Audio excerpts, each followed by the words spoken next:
All right, grab a seat, grab a seat. How are we going? We good? The room seems to be thinning out a little bit.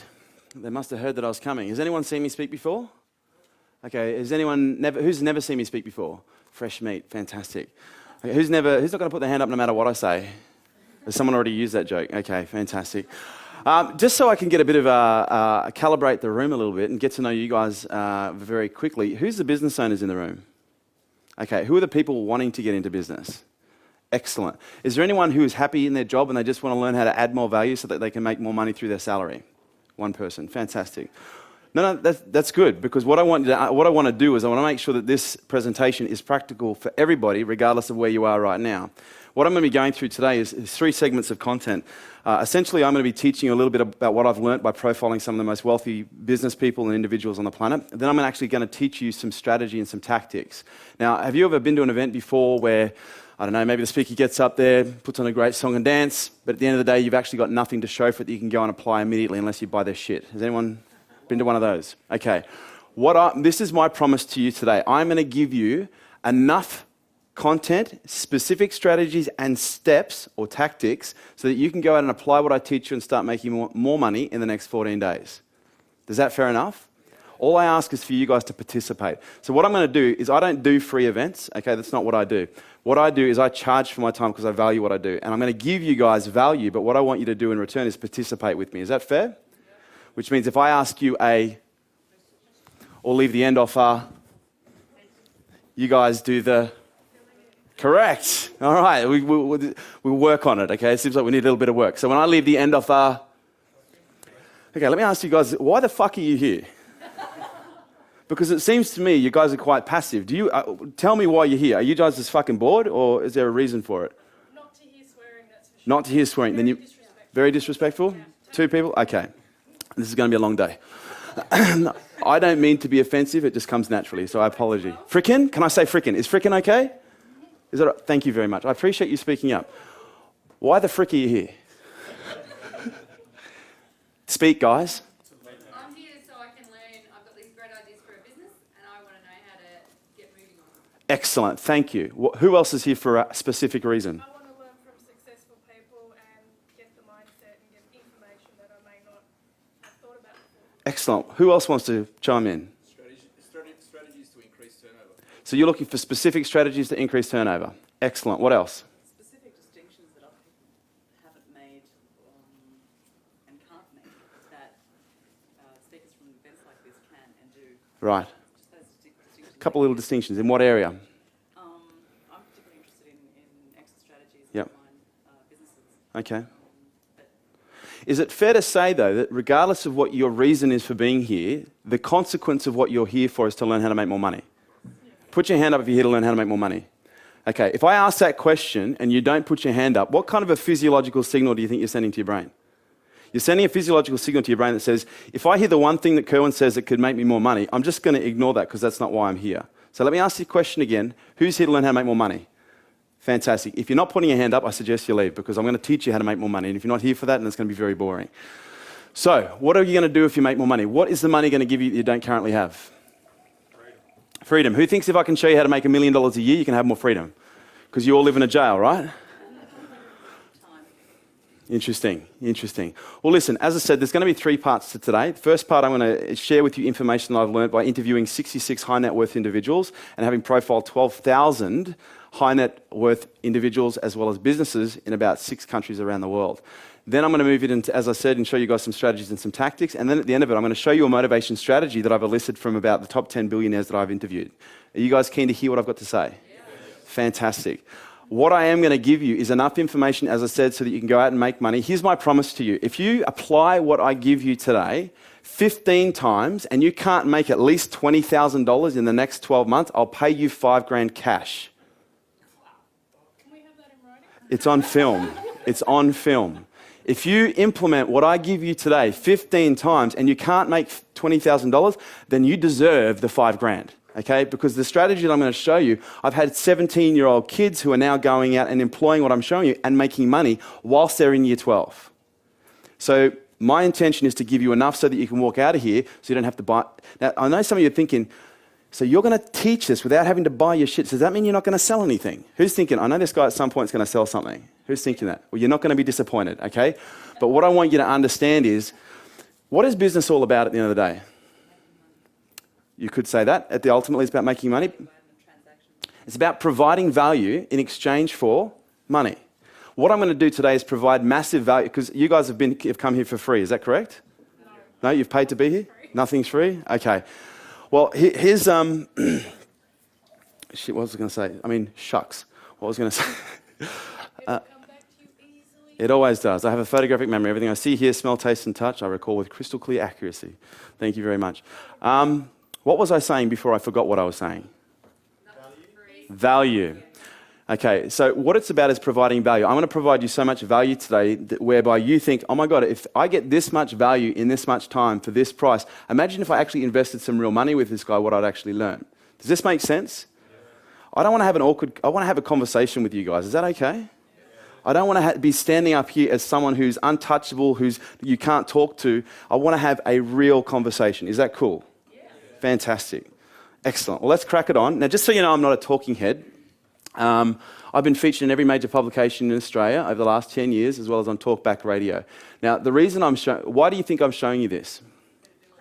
Absolutely. There are a lot of people who do what I do who haven't got any results whatsoever. They're just very good at public speaking. And I'm going to show you so much social proof today that you'll have no doubt in your mind that if I can help you, if I'm that guy. Okay. All right, we'll just back it up a little bit. Has anyone here heard of Harry Dent? Who's heard of Harry Dent? Okay, he's one of the top economists in the world, and he came to my masterclass about 2 years ago. This is what he had to say. I'm Harry Dent. I'm an economist, I'm a creative economist. Very unique method. We've been predicting trends for a long time. I met Kerwin in Australia when I was touring there. He was a brilliant man. I was impressed right from the beginning, but I just spent 7 days with him in an intensive seminar. He helps businesses grow. Any business that can grow at all in this time and generate cash and cash flow are going to be key because their competition is going to fall away. He's helping people become entrepreneurs when they're not going to have a choice. I'm telling you, you think you can have a choice, jobs are going to get much worse.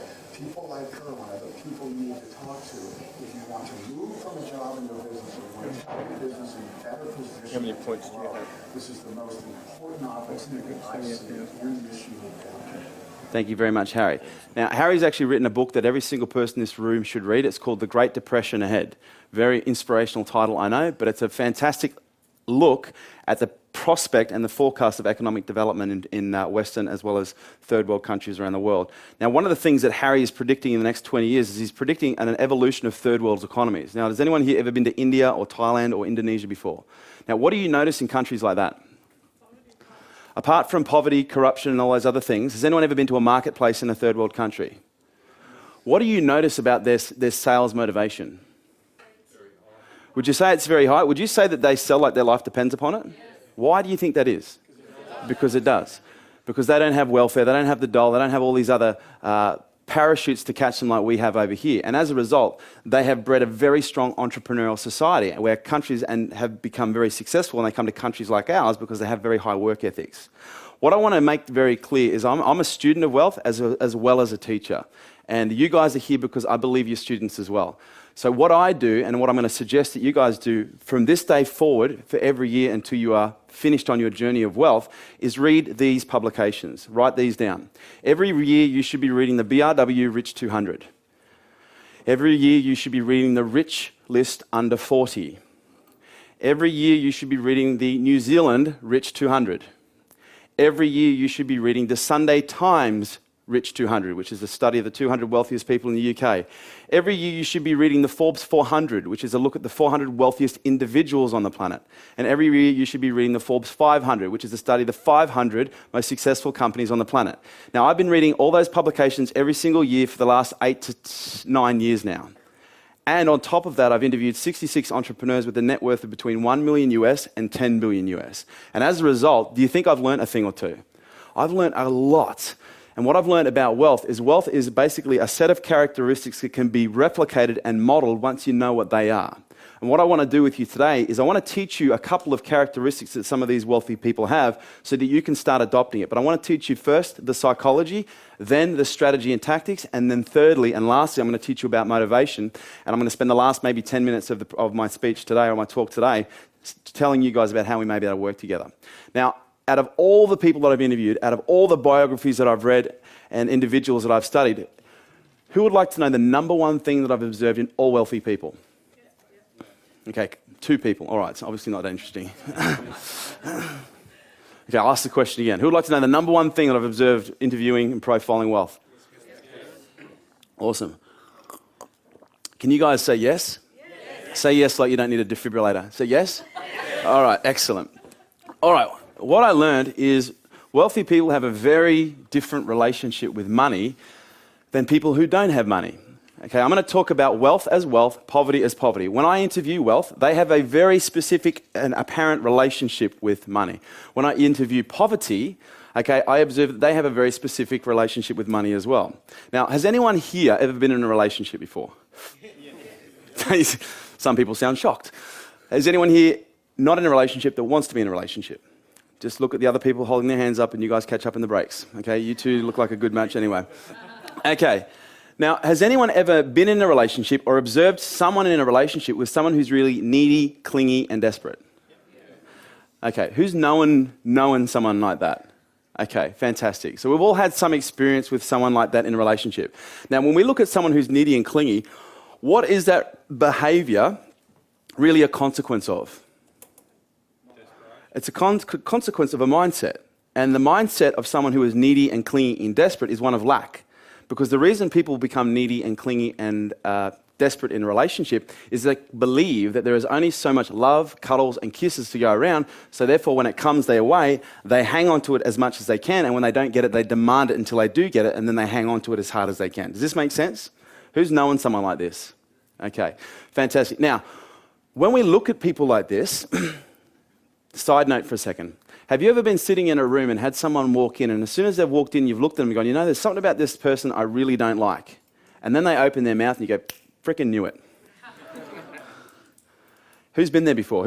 And on the flip side, has someone ever walked in the room who's been incredibly magnetic and charismatic and you've looked and gone, you know what, there's something about that guy I really want to speak to him, I want to talk to him, I want to spend more time with him. Who's been in that situation before? What is it that gives you the ability to perceive the information before they open their mouth? Body language, energy. Does anyone here believe in energy? Yes. Okay, anyone here not believe in energy? Okay, E equals MC squared. We'll give you a textbook and we'll sort you out. Everything fundamentally is made up of energy. Energy in constant flow. Okay, the law of conservation states that nothing is ever created or destroyed, it just changes form. And if you listen to Einstein, he says it changes form by the thought that controls it, which means that everything is in constant decay. And as it's in decay, it's emitting information and energy. Now, when someone walks into the room and you're able to precog exactly what their personality or a characteristic of their personality before they open their mouth, you're essentially receiving information that their body is sending. Does this make sense? Much like their wireless, okay? They're sending out a wireless transmission and you're a little laptop picking up their transmission and you understand a little bit about what it is that they're putting out there. Now, when we look at relationships and we look at people who are needy and clingy, for example, do you guys want to go deep or you just want to stay on the surface? Go deep. You want to go deep? Okay, let's go really deep. Yeah, we're not here to play games. All right, I'm just thinking how deep I'm going to take you guys and the time that I've got because I've only got a limited amount of time with you. Okay, let's look at needy, clingy, desperate, and lack. What types of behaviors, what types of things does someone do in a relationship when they've got this type of personality or mentality? Okay, let's look at it from a demands perspective. Someone who's needy and clingy, they're typically demanding. Would you agree with that? What do they typically demand more of? Okay, more love. What else? Time, attention. What else? Control. What else? Reassurance. Kisses, hugs, texts, emails, kisses, sex. There's got to be one bonus. Gifts. But let me ask you a question. When someone who has this personality type demands, do they end up getting more? What do they end up getting? And in some cases, they end up with what? Why? because by the sheer act of their demands, they push the other person away. Who's observed that before? Okay, so that's the lack personality. I'm going to call that personality B. On the flip side, I want to look at personality A, which is the abundant personality. Now, who's actually ever met someone who's abundant? Has anyone? Now, what kind of characteristics do abundant people typically transmit? Giving, caring, confidence, positive, relaxed, easygoing. Would you agree that abundant people are typically quite charismatic? Would you agree that abundant people are typically quite attractive in their own way? Not necessarily sexually, but there's something about them that is attractive. Who would agree with that? There's a charm that they have. Now, what I'm going to do is I'm going to take the lack personality and the abundant personality, but I'm going to put them together in a context where they wouldn't normally meet. So I'm going to put them together in a bar. Now, has anyone ever been in a bar drunk before? Is anyone drunk now? And let me ask you a question. Why do people drink typically? To relax, to make the other person more attractive, yes. The more you drink, the better I look. The reason that most people drink, I'm not saying all people, but this is my observation having studied addiction for 7 years, is alcohol or drugs is nothing more than a filter. It's an instant filter. So people drink alcohol and it puts a filter on their model of the world that either blocks out pain or blocks out whatever it is that they don't want to look at. But also sometimes it can numb intuition, it can numb some of the senses that you've got that you would normally be quite attuned with. Now, have you ever been in a bar before, met someone when they're drunk and go, man, you're so cool. And then you meet them like 2 weeks later when they're sober and you go, you are so much cooler when you're drunk. Or on the flip side, have you ever met someone when you're drunk and gone, that guy's really cool. And then you meet him when you're sober and just like, man, you're a dick. A PP. Who's known someone who's been in that situation before? Okay, so what I'm going to do, I'm going to take the abundant personality and I'm going to take the lack personality. I'm going to put them together in a bar so that they're both drunk and they are not on their game. Sparks fly, connection is formed, they go home and they say their prayers and they start dating. Now, after a period of time, they start to spend more and more time together. And it becomes very apparent to the abundant personality that this person isn't the person that they thought they were. Okay, all these characteristics and traits that they never saw before that were oppressed in the state of alcohol delusion weren't seen. But now that the alcohol is gone, they're becoming apparent. So it becomes very apparent to the abundant personality that this person is very demanding, very needy, very clingy, demanding more love, more kisses, more times, more hugs, more. After a period of a month, what actually develops is what's called the relationship dynamic. In fact, the relationship dynamic forms after a few days.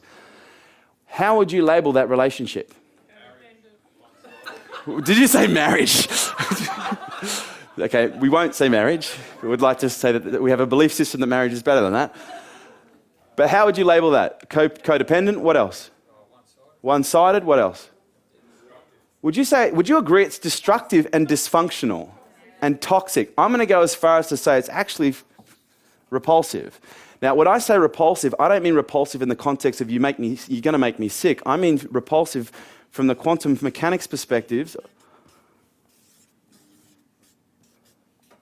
where if I was to take two positive poles of a magnet and push them together, what happens? They push apart. Now, no one unless they've got an electron microscope for a head, can see why those two magnets push themselves apart, because what's going on is going on at a quantum level. But what you observe is the effect of both bodies of mass being pushed apart. Much like what you observe when someone walks in the room, you pick up on their vibe. You don't know why you pick on their vibe, you just observe the effect. Does this make sense? You can't see the quantum entanglement that's going on in between you. Now, what I want you to imagine for a moment is, if this person keeps carrying on the way that they do, what is going to happen? A will what? A will eventually leave and never come back. And then what's going to happen to personality B? They're going to do one of two things. They're going to go, you know what? I clearly wasn't demanding enough. So next time I'm going to be even more demanding because that must be what I did wrong. Or they're going to finally realize the wrongs of their ways. Now, just for a moment, and we've already agreed this relationship is dysfunctional, it's codependent, it's toxic, it's repulsive. But just for a moment, I want you to pretend that this person is you. Just for a second, and that this isn't actually a person at all. This is money. So the question I've got for you, and you don't have to answer this out loud, but I want you to think about it, is what is your relationship like with money? Because if you're one of these people that's always needing money and always desperate for money and clinging on to the money that they've got as tight as they can, it's almost as if it's a human being. Money has a consciousness. And if you behave like that with a human being, what do? You push them away. And I've observed the exact same effect with people with a poverty mindset in the relationship that they have. Because people typically with a poverty mindset, they have a lack mentality. And as a result, they believe there is only a limited amount of money in circulation. There is more money in circulation in the planet than there has ever been in the living history of the world. Okay? There has never been a better time to make money. That's an abundant psychology. A lack psychology is, man, we've got to make money while we can. The next boom is coming, the next crash is coming. Do you know what I'm saying? There's a distinct difference between the two. So the question I want you to become very conscious is what is your relationship like with money? Because one of the things that I've observed with wealth is their relationship with money is very abundant. Okay? They're not needy, clingy, and desperate people in most cases. There's always the exception to the rule. But what I've observed in almost every single situation is they have a relationship with money that's a lot more relaxed than the average bear because they seem to have this genuine faith, a genuine faith that everything is going to be okay. Not this hope or this wish, but there's this genuine belief within them that everything's going to be okay regardless of the situation. Does this make sense? Now, would you like to know the second number one? Would you like to... I wish there was a button where I had canned laughter. Who would like to know the second biggest characteristic that I have observed that I... Ooh, one person does. Who would like to know the second characteristics? Okay. I'm going to have to make this quick so I can get on with the rest of the content, so I'm just going to get straight to the point. You cannot be sad unless you are running a sad story in your head as to why you should be sad and as to what you should be sad about. You cannot be happy unless you're running a happy story about things you should be happy about and why you should be happy. If you are not experiencing the financial abundance that you are wanting, it's because you are running a poor story. You cannot be wealthy if you're running a poor story. If you want wealth, you need to start running a wealthy story. When I sit down with wealth, I ask this question: why is it you are where you are? And every single time, without even a hesitation, in 100% of the cases, they're able to tell me their story of wealth. They're able to tell me all the reasons why they could overcome all the obstacles in their life, all the reasons why they could do it regardless of this situation or that situation, losing their wife, their kids, their family, someone close to them, almost dying themselves. Their story is full of excuses about why they could, not why they couldn't. And it's as if they have rehearsed that story 1,000 times. They say it as if they're reading an Academy Award-winning script. But what's interesting, when I sit down with poverty and I ask the same question, why is it you are where you are? Do you know what their story is? Their story is one of excuses as to why they are where they are. Blame, irresponsibility, abdication, self-pity. It is so clear, it is ridiculous. So what I have basically surmised is, which you probably already know, your brain is like a computer. Okay? Essentially, your brain is like a computer, okay? And you have a little keyboard attached to it, and you're constantly inputting code, constantly. The question is are you conscious of the code or not? Because here's a little interesting fact, is the average, or every human brain processes 400 billion bits of information at any 1 second. The average human being is only conscious of 2,000. This is what is called subjective reality or individual reality. This is what is called the big picture or objective reality. This is what is going on. This is what you see. Does this make sense? When we raise our consciousness, we're essentially becoming more aware to the 400 other billion bits of information that we're currently unaware of. Now, what's really interesting is the reason that you're unaware, or the challenge that most people have when it comes to this story is, number one, they're not conscious that they're running a story. Some people have been listening to that voice for so long in their head, they actually think it's themselves. Does this make sense? The first step that I have observed in seeing people transform, and in the last 5 years I've created about 12 multimillionaires and probably at least 24 people who make at least $500,000 or more. So I understand the power of what I'm talking about here. And one of the most important things you need to be able to do is, number one, start to form a relationship with money. So are you saying, Kerwin, I need to go and have a bath with money, maybe roll around with money? If that's what it takes. Okay, but what I'm saying is once you start to work on your relationship with money so it becomes a less codependent one, because if we look at most people's relationship with money, it's like they're freaking crack addicts, right? What does someone typically do when they start running out of money? Panic. Then when they completely run out of money, what do? Desperation. They start acting frantically and getting scared and running all these stories. And who do I look like? A crack addict. Money is the most addictive substance on the planet, bar none. And most people, if not all people, most people are junkies and they have no freaking clue that they're hooked. None. And they're being controlled by the people who own the drug or who they perceive own the drug. Wealthy people aren't addicts. Okay? Wealthy people are completely independent of money and they can operate independently of money and therefore they have more what? Control and freedom and money as a result. So the more conscious you become, when you start recognizing more of the 400 billion bits of information, some of those bits of information are going to be that story that you're running when you go to do something, but then you don't. When you go to do something and you don't, it's because you're running a story as to why you shouldn't. The only question is are you aware of what the story is? One of the things that I do with people is I get them to re-author their story and to memorize it and to keep repeating it over and over and over. Because the stories that you're running in your head right now, whether you're conscious or unconscious, they're self-hypnotic, self-fulfilling prophecies. Self-hypnotic, self-fulfilling prophecies. If you constantly tell yourself something for long enough, you will manifest it. But most people walk around going, oh my God, my life is shit, shiv, bad, crap. I'm so sorry. My life is bad, it's crap. My life is bad. Oh, look, there's more crap. See, I told you my life was crap. Oh, my life is so bad. Everything's bad in my life. And there we go again, more crap. See, I told you my life is worse than anyone else's. Who knows someone like that? Okay, that is the self-fulfilling prophecy that most people go through. Now, that's an extreme example, yes? But for the subtle ones, it's often the extreme examples that are ones that are the easiest to fix. But it's when the situation is so subtle that it's below your conscious, that makes it really difficult. Does this make sense? Now, when we start looking at raising our consciousness, because you're thinking, what has consciousness got to do with making money? Everything, okay? Every single billionaire I've ever interviewed, I've walked away going, oh my God, that dude is incredibly aware, incredibly conscious. Now, am I talking about spirituality or religion here? No, I'm just talking about consciousness. Now, what is consciousness? Being aware. Now, has anyone ever been to the cupboard before? You've opened the cupboard and you've gone, honey, where's the salt? And they go, it's right in front of you. And you go, no, it's not. I'm looking right in front of me and it's not there. And they go, it's right in front of you. You go, honey, I'm looking, it's not there. And then they come in and they go, what is this? And you go, I swear to God, that was not there a second ago. Who's been there? Who's know what I'm talking about? Do you know what that is called? Scary. It's actually called a scotoma. A scotoma, which is a term for a psychologically induced blind spot. A psychologically induced blind spot. Honey, where's the salt? It's in front of you. No, it's not. It's gone. It's not there. Has anyone ever seen a stage hypnotist do a process on someone so they can't see someone or something in the audience?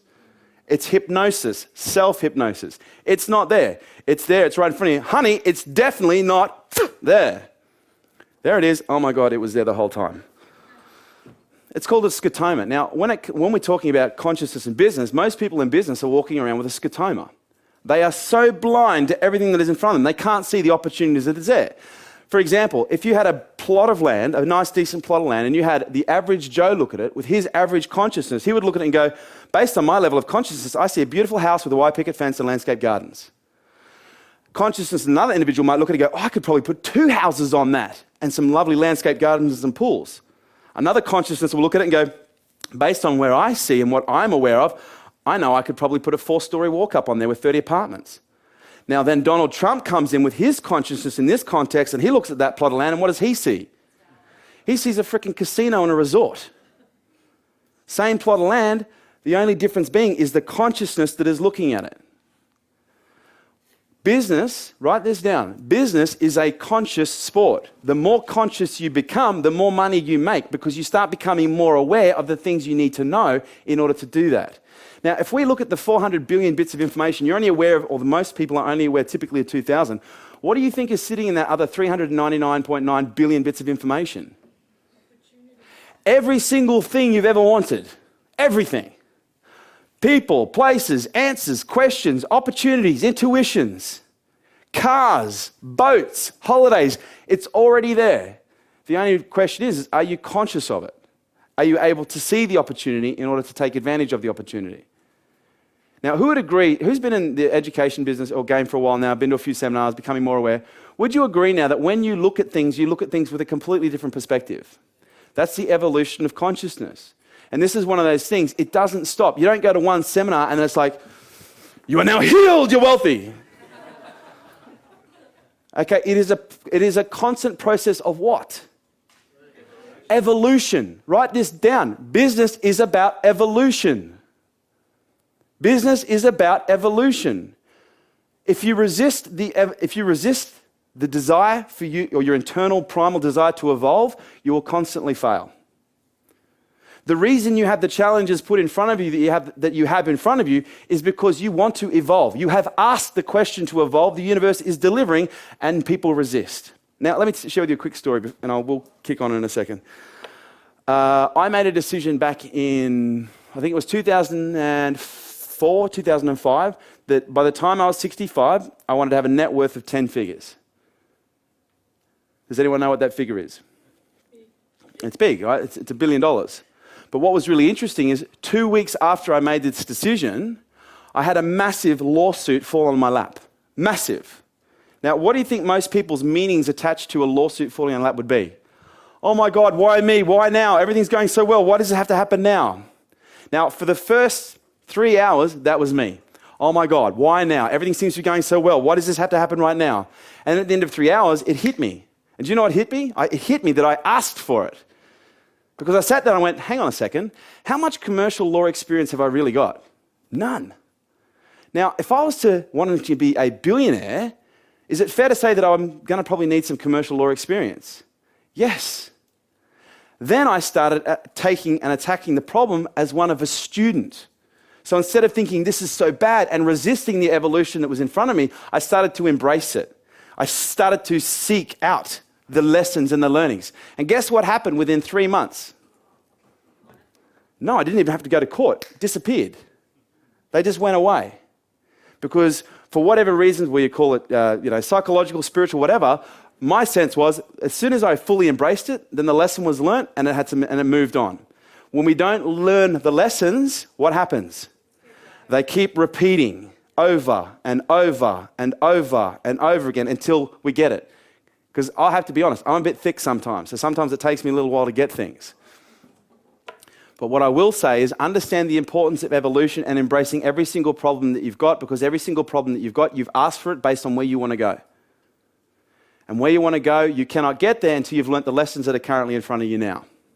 And every single challenge that you've got is nothing more than a doorway for you to open, step through. And guess what happens when you step through the doorway? There's another freaking door. It's like, are you serious? I just got through this one. Buckle in. There is nothing but doors from here to the grave. It's not a question of will there be doors and walls. It's a question of how are you going to deal with them when they show up? How are you going to deal with them when they slam in your face? It's not a question of will they. It's a question of when will they. It's not a question of will you react. It's a question of how will you respond. Because you have massive power, whether you're willing to accept it, known it or not, in terms of the meaning that you create in every single situation. This is one of the biggest problems with most cultured societies is they have adopted the meanings of situations based on their predecessors or the people who taught them, rather than being individuals and create their meanings themselves. Does this make sense? Are you guys with me? Yes. Fantastic. All right. Now, we'll talk a little bit more about wealth later, but just so you guys know a little bit more about me before I kick on, I want to make this very clear. As my friend Eric up the back said, isn't Eric fantastic? Give him a round of applause. He's awesome.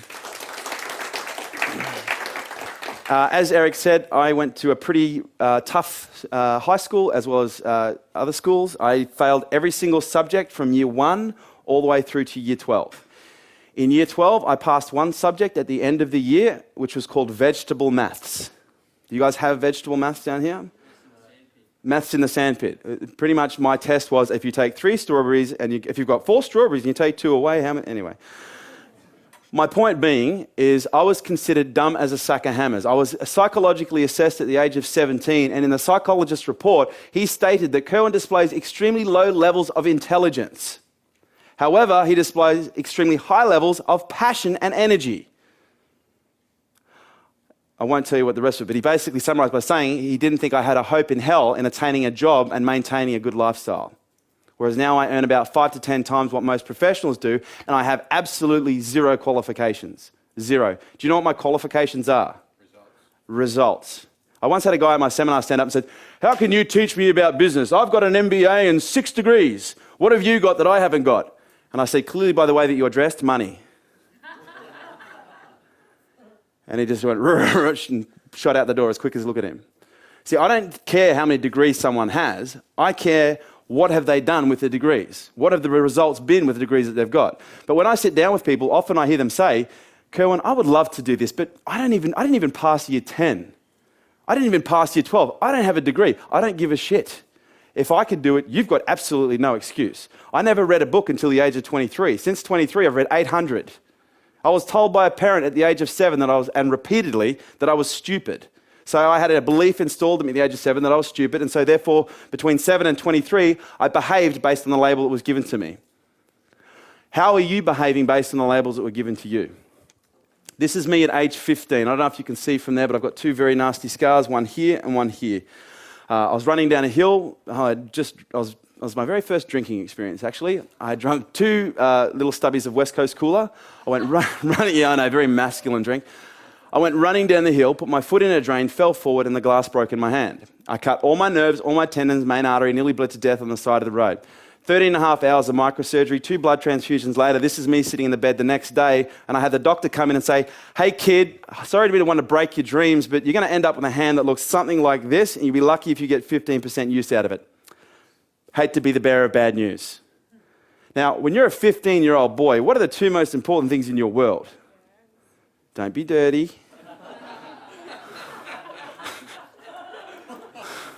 Well, to me, the 2 most important things in my world, number 1 was sport. And can you imagine being on the football field going, kick it to me, kick it to me? And girls. And can you imagine being out at McDonald's on a Friday night going, hey, baby, how you going? Why don't you come over here and I'll scratch your back. So you're 15 years of age, you've got nothing but athletic aspirations, and you're told you're going to end up with a hand that looks like this. What do you think happened to the little kid at age 15? He got angry. He got very angry, and he spent 12 months of his life dedicated 6 days a week, 3 hours a day, traveling 2 hours backwards and forwards to a rehabilitation unit just to get his hand back. And what this little kid learnt from this accident is the importance of commitment, discipline, and the belief that you never say quit. And at the end of 12 months, I sat down with this doctor and he said, give us a look at your hand. And so I picked my hand up and I went like this. And he went, oh my God, you're a medical marvel. What you're doing is medically impossible. Is there anything you can't do? I said, yes, that. But in all seriousness, he said to me, this is what he said, you will end up probably on a disability pension. Okay? You don't have insurance, so I'm sure the government will look after you on a disability pension. You'll be looked after for the rest of your life reasonably well. And reasonably well was like $252 a week, apparently. I was offered a payout of $248,000 for the accident. Do you know what I did? I didn't take it. Do you know why? Because I had grown up in a family where one of my members of my family had made all of their money through lawsuits. And I saw what had happened to them. They had become someone who was completely dependent upon others. And I had realized the fact that if I got given this almost $50,000, that this would set me up quite well in one way, but it would completely screw me over in every single other. I didn't buy lottery tickets for close to 20 years. Why? Because my belief was, I want to learn how to make it, and once I know how to make it, then I'll start gambling with it. Does that make sense? Because I'd read the statistics at a very early age. At age 17, I remember reading a statistic that 97% of people who win the lotto are broke within 3 years.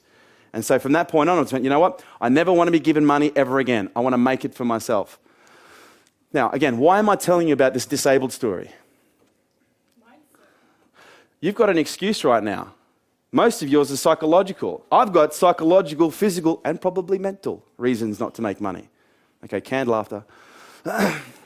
Now, 2 years and 5 days ago, I was very lucky where a friend of mine brought out an Indian teacher from India, Dasa, which is like a monk, and he gave me what's called a blessing, or a oneness blessing, or a diksha. Has anyone heard of a diksha or oneness blessing? Now, I'll save you the long story, but essentially he gave us a discourse on life, love, spirituality, and the end of it he says, I want to give you this blessing, but before I do, let me tell you how it works. I'm going to put my hands over your head. I'm going to chant. I'm going to channel energy into your chakra, into your crown chakra. And he said, what's going to happen is the parietal lobe will start to slow down and the frontal lobes will start to speed up. And I said, how do you know this? He said, well, we currently work with the University of Pennsylvania and Arizona, observing the brains through MEGs and EEGs.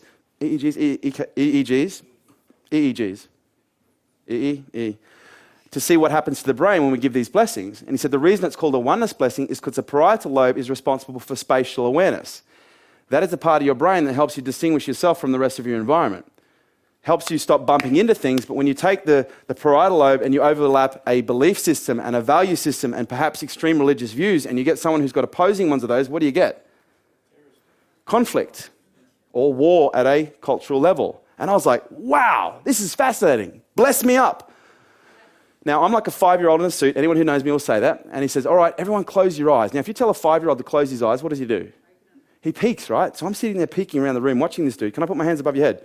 So he's going around going, blah, ja, Anyway, he gets to me. And as soon as can I put my hands above your head? As soon as he gets to me, he starts going like this.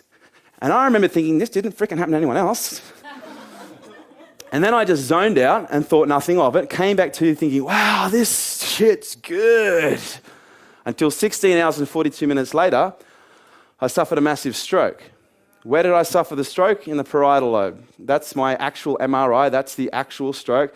That's a near 3 centimetre piece of my brain that now no longer exists. It is dead. Now, that piece of my brain that is the parietal lobe is also responsible for my short-term memory, which is why sometimes you might hear me forgetting shit. And it's also responsible for my speech and my fine motor function on my left-hand side. And my fine motor function on my left-hand side. So essentially, me just remembering what I just said is medically impossible. Me doing this, again, medically impossible. Now, who has told you that you can't do what it is that you want to do? Don't tell me who. Who? Because I dare say right now there have been a few people who have put labels on you and told you what can and can't be done. The only question is, who's going to do something about it? Because it's not going to be me. Even if you buy my shit, okay, I can't help you unless you do something with it. This is me 3 days after the stroke. This is me 3 hours after the stroke. Now, I must point out, just so no one gets offended, please don't be offended, it's a water bottle. It's a water bottle under there. And the reason I've got a water bottle under there is because after 3 hours of being in hospital, if you're 5.5 years of age, what do you eventually become? Bored. And so I stuck a water bottle under there, and the game was, let's see how long it takes before someone notices. Took three hours, I had that thing, 45 minutes, I had that thing lodged in my groin before a 65-year-old nurse walked past and did this. Now, meanwhile, I'm lying in bed looking like I'm dying. She disappears. 15 minutes later, I kid you not, I had every single nurse in the hospital going past very slowly like this. Okay. Now, the reason I teach you, the reason I share with you stuff about me that is quite intimate is for 2 reasons. Number one, I just want you to, whatever excuse you've got right now for not being successful, just get rid of it. Because if I don't have a story better than yours, I can find someone who does. Does that make sense? Because whatever story you're running right now, it's over. It's dead. Let it go. It's time to move on. So what I want to do now is I want to move on and I want to show you, now that we've got the excuses out of the way, some specific strategies. No, a specific strategy. I'm not going to teach you 10, I'm going to teach you 1. And I'm going to teach you the specific steps in order to implement it so that you can start making money in 14 days. The only question is are you ready for it? Yes. Are you sure? Yes. Okay, let's say yes like I don't know, let's fucking shake the room really loudly. On the count of 3. 1, 2, 3. Yes. There we go. Fantastic. So, what I'm going to teach you, the strategy I'm going to teach you today is a joint venture. Okay, now what is a joint venture? A joint venture is 3 things. The first thing a joint venture is it's 2 or more businesses coming together for mutual benefit. Now, what do you think the key word is here? Mutual. Now, I've done this presentation 500 times in the last 2 years, and I still find some monkey who finds you on Facebook or through my website and sends me an email saying, Kerwin, I loved your presentation on joint ventures. I would love to do a joint venture with you because I think you can make me rich, I think you can make me famous, and I think you can probably even make me better looking. Okay, I made that last one up. But who is that all about? Me. Now, do you know what I do when I get the me emails? Delete. I do not take any of them seriously because I understand that in any business transaction, the proposition needs to be put towards the person that you're approaching. It's got nothing to do with you. And I'll talk show you and talk to you about how to set that up. The second thing that a joint venture is, it's a product. Now, what do we do with products? What do we do with ideas and concepts? No. Not unless you're sharing an idea and at the end of it, you're asking for money. The difference between sharing an idea and selling a product, what do you think it is? I just told you. The close. Because if you're sitting down and sharing an idea, okay, unless you're asking for money, you're not selling. The difference between sharing and selling is the close. At the end of and the close is what? Asking for the business, asking for the commitment or the money. Now, when it comes to a joint venture, the reason I position it as a product is I want you to understand that this thing needs to be sold. Okay, you don't just walk in and go, here's the joint venture, do you want to do one? Okay, you have to be able to understand the process of what a joint venture is in order to be able to educate the prospective joint venture partner so that they want to do it with you. Does this make sense? What I'm about to teach you, I took one business, okay, from 400,000 to over 8 million in less than 18 months with 3 of these I'm about to show you. I took another business that had turned over $320,000 in 2 years, okay, and I took it to 6.9 million in 9 months with 3 of these. Okay, and I've got countless other stories that are either hundreds of thousands or small millions that people have made as a result of implementing these. Okay. It's a product. It's also a business opportunity. So for those of you who are looking for a business, you can take what I'm going to teach you today and you can turn it into a business and you can become a joint venture broker. Okay.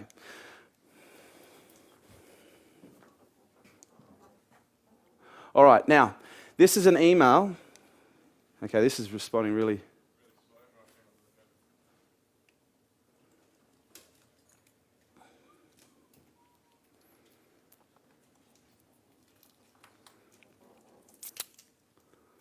Okay, what I'm going to do is I'm going to tell you guys a case study that's in the marketplace right now that you would all be very familiar with.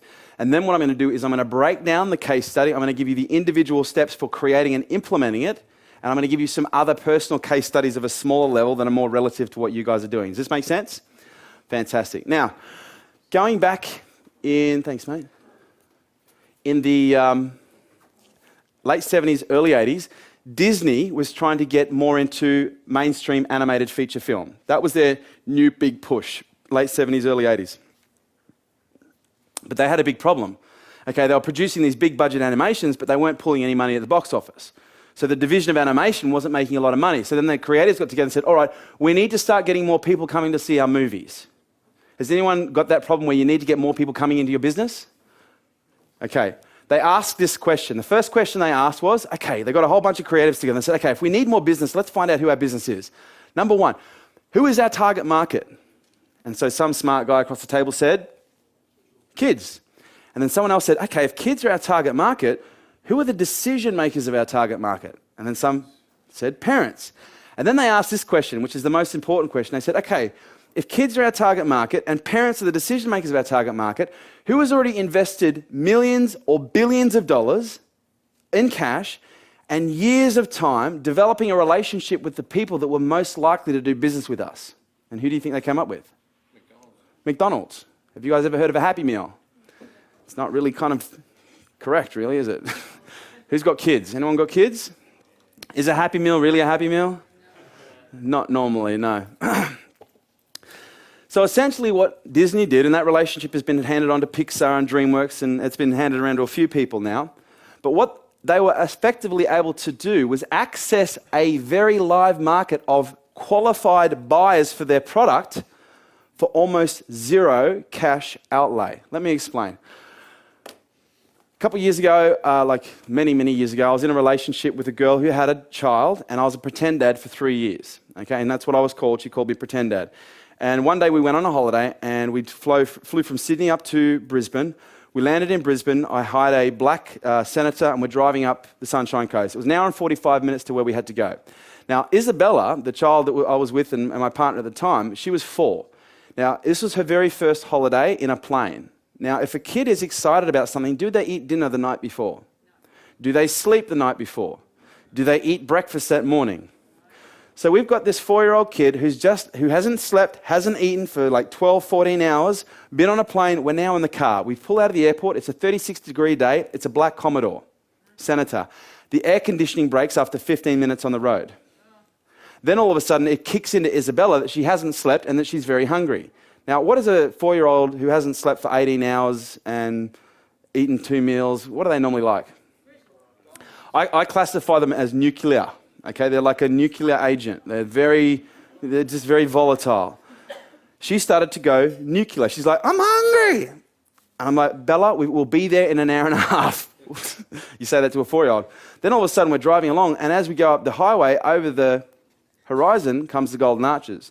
Now, I still am a no Macca's household, and she sees it, and as soon as I saw it, I knew what was going to happen next. She goes, McDonald's!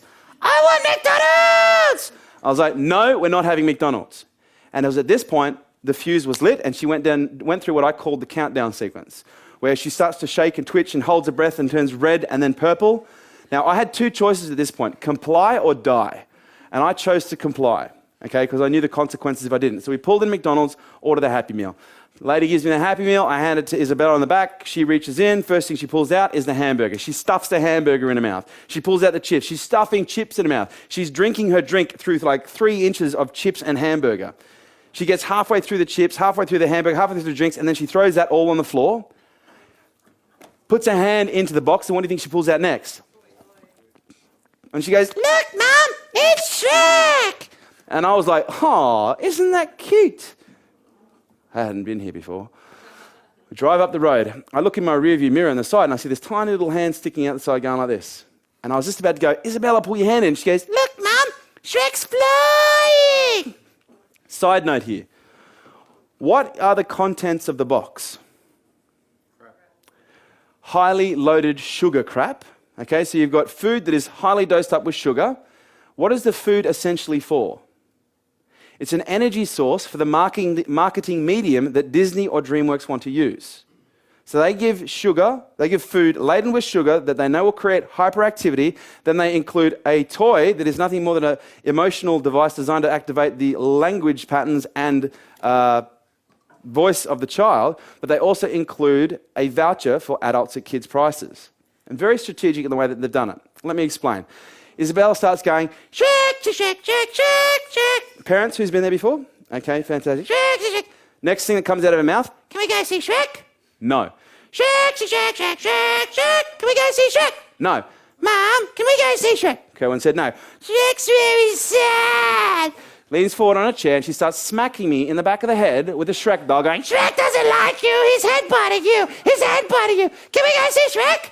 No. Shrek, Shrek, Shrek, Shrek, Shrek, Shrek, Shrek, Shrek, Shrek. Can we go see Shrek? No. Now, you guys are probably thinking, this is bullshit. Parents in the room, does this stuff happen? Yeah. Thank you. Shrek, Shrek, Shrek. And then she starts going, but I want to see Shrek now. I want to see Shrek now. Ah! And she starts going nuclear again. Now, parents in the room, you would agree this stuff is quite accurate, yes? Now, who doesn't have kids? Put your hand up. Consider this your daily dose of contraception. She goes nuclear, and she goes, but I want to see Shrek. She starts, and again, I had 2 choices, comply or die, and I went, all right, we will go see Shrek, but only because we've got the voucher at adults at kids' prices. Now, parents in the room, who's done that before, where you've been manipulated by your child, but then you use something else as a reason for justifying you being manipulated? Who's done that? It doesn't even have to be your child. It's a general human behavior. So I was like, okay, we'll go and see Shrek. So we rock up to the movies, but now we're up in Sunshine Coast. It's myself, my partner at the time, Isabella, but she wanted to bring her little friend Liz. 2 adults, 2 kids. We rock up, I hand over the vouchers for adults at kids' prices. As soon as I had, half-price tickets. As soon as I hand over the voucher, 2 vouchers came straight back at me. She said, oh, because you've got the McDonald's vouchers, you get 2 vouchers for 50-cent cheeseburgers at McDonald's. And I'm like, no. And what do you think both the kids that couldn't even see the chick behind the counter, what do you think all they heard was? Cheeseburgers! I'm like, no cheeseburgers. Look, candy bar. Oh! We then leave the teller and they see what? The candy bar. So we go over to the candy bar and both girls want their own popcorn, their own drink, their own ice cream and something else. I can't remember what it was. Now, then my partner became what's called social proof. She goes, well, if the girls are going to get something, I want popcorn, I want an ice cream, I want a drink. Now, what do you think happened to me? I got social proof. I'm like, I'm bankrolling this, so if you guys are going to get stuff, I'm getting stuff. So I got a drink, I got popcorn, I got ice cream. Guess how much my half-price tickets cost me? $87. You've been there before. Yeah. $87. Now, here's where it gets really cool, right? I sit in there, I'm watching Shrek, I'm trying to contemplate, how did I just get screwed over by a 4.5-year-old? Then, after 2.5 hours of the blood settling in my butt, I stand up and I walk out. Now, when the blood settles in your butt, your brain, you tend to think with wherever the blood is the most, right? Guys know what I'm talking about. Now, the blood, sorry, that just came out. When the blood is sitting, when my butt, I tend to think with it. So if I've been sitting there for a long time, my thinking's slow. So we stand up, we're walking out. My partner says to me, "Do you really feel like cooking?" And I said, "Well, not really." She goes, "Well, look, why don't we go and get the kids the 50-cent cheeseburgers and we'll feed them and then we can cook later tonight when we're hungry." I was like, "That's a great idea." Clearly the blood was still in my bum. We've walked out. Now, has anyone ever noticed that there seems to be strategically very well placed McDonald's close to almost every cinema? Who's noticed that? There's no accident there. So we've walked out of the cinema, we've walked into the McDonald's. Now, does anyone know what on-site marketing McDonald's uses when you walk in the door? That you can't see, that you can't touch or hear. It's called olfactory marketing, scent marketing, or sense marketing, depending on who you're talking to and what the word is of the day. But what scent marketing, sense marketing, or olfactory marketing? And it is used by real estate agents, bakeries, and also movie theaters and McDonald's. When you walk into McDonald's, what is the first thing you smell? Food, because there are big fans at the back of the restaurant behind the grills pushing air past the food prep stations and into the restaurant. Because you walk in there feeling hungry, by the time you get to the counter, you're freaking starving. Increases average upsell by about 10%. Okay? As I said, real estate agents use this by baking cookies in-house. Okay? I know of dentists that have used this in a whole range of different ways by creating different smells in their surgery so it doesn't smell like a hospital that reminds people of death. Now, walk into McDonald's and I hand over the 2 vouchers for 50-cent cheeseburgers. And I said, "I'll have 2 50-cent cheeseburgers, please." Now, what do you think the 15-year-old kid behind the counter said? "Would you like fries with that?" And I went to go, "No." And both the girls went, "Fries!" And I'm like, "I guess we are." And then what do you think the next thing that came out of their mouth was? "You want a drink?" "Yes!" "All right, we'll have drinks." And then what was the very next thing that came out of the 15-year-old kid's mouth behind the counter? "You may as well get a Happy Meal." And I'm like, "I've already had one today, thank you. We don't need another one." She says, "Oh, but there are 7 figures to collect." I'm like, "Oh, I can't win." Now, what happened next was exactly what happened at the candy bar. My partner gets social proof. "Well, you know what? I'm actually hungry now, so I'm going to get a McOz.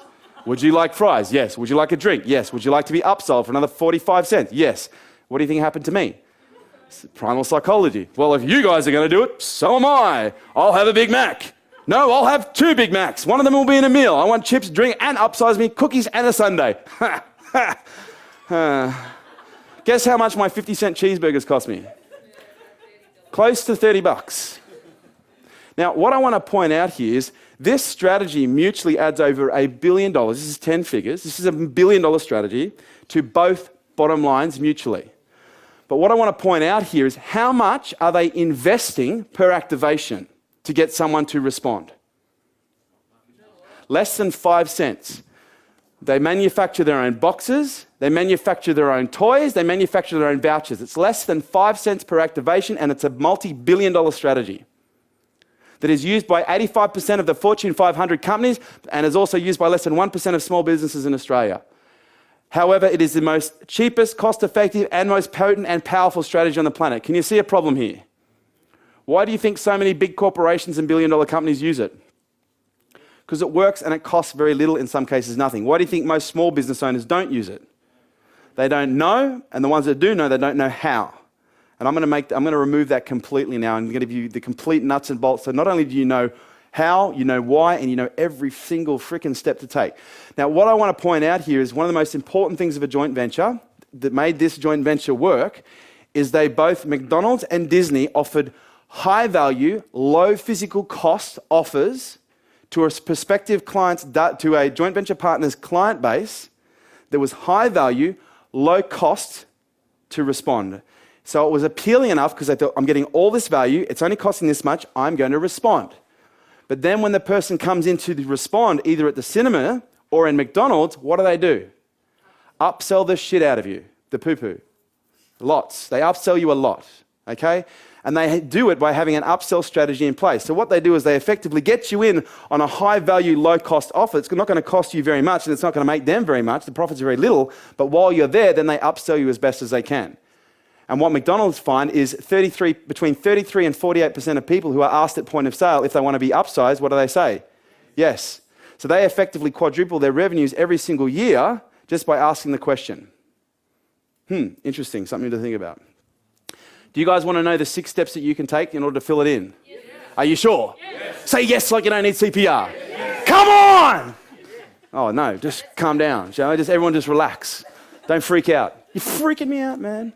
Okay, step 1, you want to identify the markets and patterns in your business of your customers. Let me explain.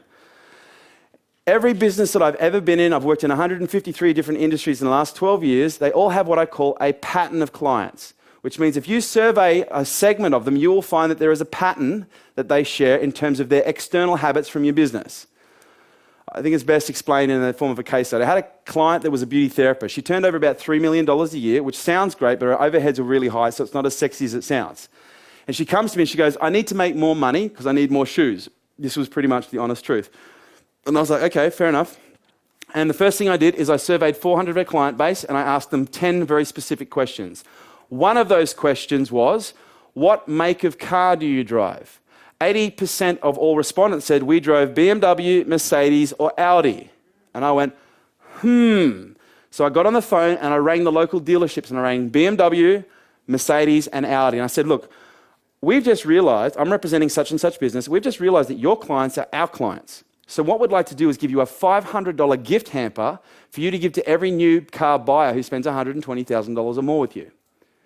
Now, let me ask you a question. If a reputable, renowned business in your local area came to you and said, I want to give you a $500 gift for you to give away to your customers when they do business with you as a way of saying thank you, what do you think you'd say? They were falling over themselves. Absolutely, would love to. We didn't even know, they knew who the business was. They said, yes, would love to. Fantastic, that'd be awesome. Now, what do you think was in that gift hamper? 2 things. Number 1, there was products. And number 2, there were vouchers designed to get the people to respond and come in store. Side note, she had an acquisition ratio of 80%. 8 out of every 10 customers that walked through her doors, she would retain them for 18 months to 2 years. Next side note, her average client value was $6,600 per annum. Now, would you agree they're pretty good stats? They're freaking brilliant, right? So then I go back to my client and I said, BMW, Mercedes, and Audi, they're all in. And then she goes, I don't want to do it. And I was like, why not? And she goes, I've just done the calculations and it's going to cost me $187 per basket. And that's not acceptable. And I went, hang on a second. You retain 80%, your clients are worth 6.6. This should be a no-brainer strategy. She goes, I'm sorry, I'm not doing it. It's too expensive. I was like, fine. What is the most expensive part of the promotion? She said, it's the products. I said, who supplies the product? She said, this supplier. Who's the rep? That's the rep. What's their phone number? There's their phone number. Now, that second, I didn't go home. I didn't wait till the next day. I didn't wait till the next week. That second, I just got on the phone and I rang the rep. I said, listen, we're doing a cross-promotion with BMW, Mercedes, and Audi, and they want to promote your products to their client base. And then I shut up. And there was a 14-second uncomfortable silence before she said, okay, so what do you want us to do? And I just said, well, what we'd like you to do is we'd like you to supply these products in this quantity, this often. This is the part where I kind of clenched up a little bit. And she goes, yeah, that sounds fantastic. We would love to joint venture with BMW, Mercedes, and Audi. We'd love to do a promotion with BMW, Mercedes, and Audi. We can write that off as a marketing expense. It's going to be mostly tax deductible. We'll get your first shipment there on Monday. Now, do you know what the most expensive part of the whole promotion was? No, the basket. It was $8, and she still bitched and moaned. And I said to her, if you can tell me how I can go to a $2 shop with a proposition that'll make them give it to you for free, I'm all ears, but I'm out of ideas. I've already got your BMW, Mercedes, and Audi. What more can I do? So she agreed to do it. Now, 3.5 months into it, she rings me up and she says, we've got a problem. Now, just so you know, I ended up sacking this client after making them about $1.5 million. She rang me and said, we've got a problem. I said, what's the problem? She goes, we're too busy. I was like, so you're making more money then? And she's like, yes, but that's not the point. I don't have the time to spend it. Right, so what do you want me to do? I want you to ring BMW, Mercedes, and Audi now and tell them to stop handing out our baskets. And I'm like, thank you so... No, I was like, literally, thank you for getting me to do it, because if you had rung them, God help you trying to, if you're trying to pick up that relationship down the track. So I rang BMW, Mercedes, and Audi and said, look, we're going to have to stop the promotion. Do you know what every single marketing manager I spoke to said? Oh, no, you can't. The feedback has been so good. What can we do to keep this going? And I said, look, we just need to hold off for a while. When we want to do it again, we'll come back to you. And they said, as soon as you want to do it again, let us know. Now, that promotion in 3.5 months generated $360,000 worth of new business. 360, 3 zeros on the end of it. Now, here's the part that'll either make your eyes water or put you to tears. Guess how much she invested in marketing cash capital in order to get a return of $360,000? $1,000. $8 for the basket. Well, that's one basket. It was less than $500 in baskets. $360,000 return. Who would agree that's not a bad return on investment? You see, this is the psychology. Marketing is an investment strategy. Marketing is a hyper-leveraged investment strategy. If I'm not making double or triple digits on my cash, I don't do it. Okay, do I invest in property? Yes, I invest in property for long term. Do I invest in shares? Yes, I invest in shares for the long term. When it comes to instant returns, okay, I do not invest in something in my business unless it gives me double digits or triple digits return. Okay, I recently did a promotion that in total cost me $2,500 net. Okay, and as of yesterday, when we finished off the promotion, it had netted us $50,000 in profit. What is that a return of? What's the percentage? I actually don't know because I can make money, I just can't count it. 25%. 95%. It's a lot more than 95%. That's a 2,000% return on investment. 1,200? It's $2,500. Times by 10 is 25. Times by 20 is 50. Add another zero. Okay. Would you agree it's a lot? That was easy. Okay. So one of the things that you need to do is you need to start profiling who your client base is and start looking at where their spending habits are outside of your business. Where are they spending money outside of your business? Because if you start to notice a pattern of that, then all you need to do is go to those businesses who have already acquired the qualified clients that you're looking for and find a proposition that would be appealing to them to refer you business or give you business. Now, what is it that the beauty therapist did very well, or that we did very well, in order to appeal to the prospective joint venture partners, BMW, Mercedes, and Audi? What did we do? We added massive value to their business. We didn't go to them and say, we want to make money from you. We went to them and said, what we'd like to do is give you a gift hamper so you can add massive value to the transactional experience. Now, do you think they saw value in it? Absolutely. They saw value in customer retention, in customer service, satisfaction across the board. That's why they were spitting chips when we rang up to actually cancel the promotion. Now, the second step is you need to identify other businesses. Now, when you identify other businesses, there are two types of businesses you can identify. Okay, you can identify complementary businesses or you can identify direct competitors. Now, just as a side note, I know I've told you two things about high net worth individuals. Do you know the third thing I observed about high net worths? Who wants to know? Okay, this is going to hurt, maybe irritate some of you. They swear a lot. I just thought I'd share that with you because I know a few people... No, that is an international thing. Absolutely.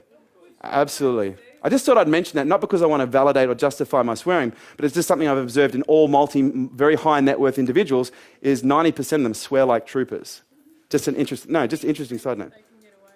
Whatever the reason is, I thought I'd model it. Anyway. Okay, I had a client in New South Wales, and he was a caterer, and basically he ranked on page 1 for about half a dozen different terms for catering. We approached someone who was in Victoria who ranked on the same terms on page 1. And we said to this guy in Victoria, do you supply New South Wales? He said, no. And we said, look, we don't supply Victoria. What we'd like to do is put a button on our website that says for all Victorian orders, press here, that will direct them to you, because we get a lot of Victorian orders. And in return, we want to put a button on your website that says for all New South Wales orders, click here. This is what he said. He goes, are you telling me that you can take all my New South Wales inquiries? We said, yes. He goes, mate, if you could do that, you'd save me about 2 hours a day. When can we get started? I said, well, we could probably get on your website by tomorrow. He's like, oh, that'd be awesome. I was like, no problems, mate. We'll put your button on our website at the same time. He goes, nah, mate, no. I've got enough business, mate. I don't want any more. If you can just get your button on my website, she'll be apples. Now, I'm looking at my client who's like a 6'8" mammoth man. He's sitting there going like this. Maybe he's stoned. I'm like... Now, we put a button on his website. It took us less than an hour. Well, probably took us 3 hours to do it. The button, HTML button, cost $5.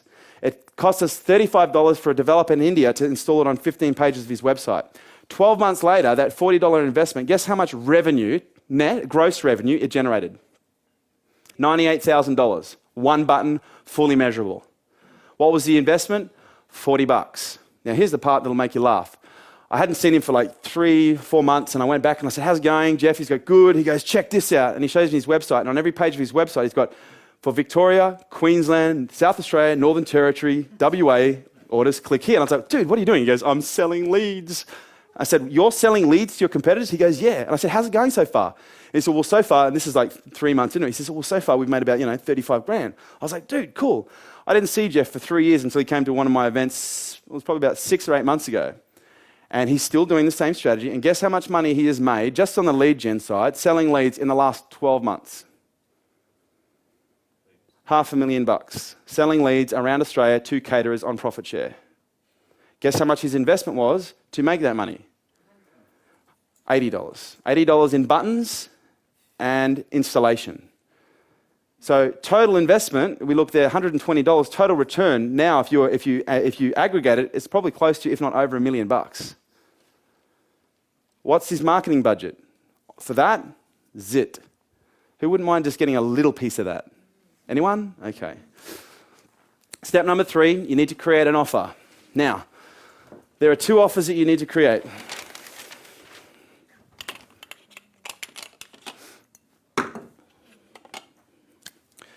When it comes to the offer, there are 2 that you need to create. Who do you think the first offer is for? It's for the JV partner. It's for the joint venture partner. Who do you think the second offer is for? The JV partner's clients. Now, when do you think is the best time to get your offers made up? On the spot when you're in there or before you go in? Well before you go in. I'll tell you right now, as a very successful businessman, if someone comes into my office and they sit down with me with a proposition that is they're just coming off the top of their head, chances are they will not get anything out of me. But if someone could sit down and show me they've put some structure and some thought into something, okay, they're going to get more time and they're going to get more credibility because I know they put some pre-planning and preparation into it. The most important thing when you're developing an offer is make sure that you develop the offer for the joint venture partner first, and then you develop the joint venture for the joint venture partner's client second. But you want to make sure that both of these offers add value here. So the offer that you have for the joint venture partner, it must add value to them either tangibly or perceptually through service. And it must add value to their business. Whatever you're offering their clients, it must add value to their business by being positioned as something they can't get anywhere else. And the JV partner's clients can only get it because they do business with this guy up here. Now, the very first joint venture I ever put together was with an accountant. And I did it completely by accident. I had no idea what I was doing. I walked into his office to sell him something. And we sat down, we were going through rapport, and I was asking my basic business development questions. This is like 12 years ago. And I said to him, so who's your target market? He said, well, my target market's small to medium-sized business owners. And I went, bing, bing, bing. I target small to medium-sized business owners. I didn't say that. And I said, how many clients you got on your database? He said, we've got about 420. Now, I said to him next, how many of these would be your top clients? He said, well, how would you classify a top client? I said, they turn over 1 to 2 million or more. He said, at least 120 of those are in that category. Now, up until that point, my marketing budget was 0, okay, because I just started consulting. Guess what my marketing list was? The yellow pages, right? So that's where I was basically going through, sending letters, calling the yellow pages. That was my lead generation. Then all of a sudden, I'm sitting down with a guy who says he's got 120 business owners that turn over $1 to $2 million or more. What do you think was going on in my head? Ka-ching, ka-ching, ka-ching. I'm thinking, oh man, how nice would it be? Because I just sat with like 16 people in the last week who said, I'd love to buy it, but I don't have the money. So then I'm thinking, oh my God, how good it would be to get in front of a qualified audience and be endorsed. So I said to him, when was the last time you actually gave anything of value to you? When was the last time you gave your clients a gift? He laughed. He said, we don't do that here. He said, we used to send credit cards. We used to send Christmas cards, but we don't even do that anymore. I was like, okay. I said, if we gave your clients $30,000 worth of free gifts, would that make you look like a good guy? What do you think he said? Oh, yeah. Absolutely. But he said it in a very skeptical way. He was like, yeah, what do you mean? And I said, well, let me ask you a question. If we gave your clients $30,000 worth of free gifts, do you think it would get them talking about you and referring you more to other people? And he's like, yeah, but what are you talking about? And I said, well, listen, I do a thing called a marketing audit. Okay, it takes 2.5 hours. I charge $295 for it. I'd be willing to give you 100 of these free, and I guarantee to show everyone I sit down with how to increase their revenues by between 10 to 15% in 3 to 6 months. If I can't, I'll pay them $500 cash for wasting their time. And he went to answer, and I knew he was about to say no. He went to go, and I could tell he was going to say no, but I said, Charles, before you make your mind up, let me ask you a couple of questions. If we did this, do you honestly believe it would add value to your clients? He said, well, yeah, I guess I can kind of see it. And I said, but listen, if these people start making more money as a result of this, do you think it's fair to say that they're going to blame you? And he goes, well, yeah, it's feasible. I said, but you think if they start making more money, do you think it'll give you the opportunity to sell them more stuff? Now I started speaking to his values. And now he started going, well, now that you mention it, yes. And I said, and if they're making more money, do you think you could charge them more? And he's like, yes. I said, plus I'd be willing to give you 20% of any profit that I make so I can create an additional stream of income for your business without you having to do anything. Now, what do you think he said?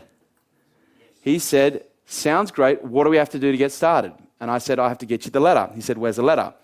I said, it's at home. Side note, I'd never done one of these before. There was no letter. I'd made all of this up on the spot. I kid you not.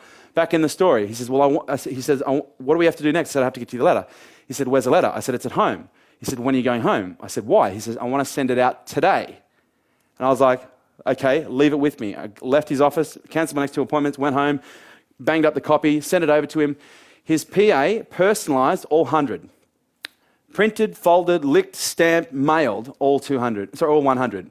Then I get a phone call from Charles saying, listen, we've decided to put our office number on here instead of your number, and I'm just going to give you one of my girls as your PA for the next 2 weeks. She'll just manage your diary.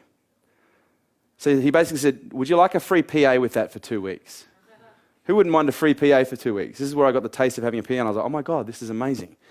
Cut a long story short, do you know what the industry average response rate is in direct mail in Australia? About 1.6. 1.6 is about the average. We had a 40% response rate. Why did we have a 40% response rate? Because the letter was coming from the joint venture partner, not from me. So I was being endorsed by someone they already know, trusted, liked, respect, and spent money with. This is the key to the joint venture. The key to the joint venture is to be endorsed to a client base by someone that they already know, trust, like, and respect. So that by association, you take a little bit of that like, trust, love, and respect with you so that they will open their doors more willingly. We had 40 people respond. I sat down with 34 in 2 weeks, made 17 sales with a profit of $2,000 per sale. At the end of 2 weeks, 2.5 weeks, I had $34,000 in sales, okay, 17 new clients. The year before, I had made $37,700 that entire year, working for a guy called Stephen Covey. He wrote the book, The 7 Habits of Highly Effective People. I brought in revenues of about $2.2 million and got paid $37,700 for it. Okay, then all of a sudden, I make $34,000 in 2 weeks. What do you think happened to me? My psychology went freaking nuts. I was spending the money before it was even in the bank. But then, would you agree that I would have been quite elated? Yes or no? Yes. Excited? Yes? Then all of a sudden I get a phone call from the accountant. He goes, Kerwin, I'm not happy. And at that point, you could have punched me and I would have felt it. I just felt sick. Because this guy just made me 34 grand. Now he's on the phone saying, Kerwin, in a very stern voice, I'm not happy. And I'm rattling through my brain thinking, did I upset anyone? Did I hurt anyone? And I couldn't think of anything. He goes, I've been getting phone calls, mate. And I'm thinking, well, what's wrong? Have I upset anyone? And he says, that's not the point. Everybody loves you. But the problem is, you've done these marketing ones for all these clients, but you haven't even done one for me. I'm like, oh, for fuck's sake. I said, Charles, I can do one for you, no problem. He goes, and he's a now guy. He goes, I want it now. I'm like, I can't do it now. He goes, well, if you don't do it now, I'm going to cause it. And I said, Charles, this afternoon, I'm seeing your clients, so I can't do it now. He goes, all right, I want it tomorrow morning. Went in there the next morning, and I put a check for $7 grand on the table in front of me. And he went to grab it, and I went, just wait, you'll get that before I go. And I put it back on the table. Did the marketing audit with him. He bought a program for $8,000. Okay, so then he goes, so if I want this, I guess I only have to write a check for $1,000. I said, that's correct. He goes, thank you very much. There's your $1,000. And I grabbed his $7,000 check and I went, so I guess that means I have to tear up your $7,000 check. And I tore it up in front of him. And do you know what his face did? He went, but do you know what the very next words that came out of his mouth were? Think about it from a business perspective. What do you think he wanted next? He's like, we should do this again. They were the very next words that came out of his mouth. We should do this again.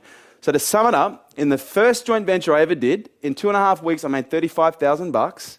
How much cash did I invest to make that?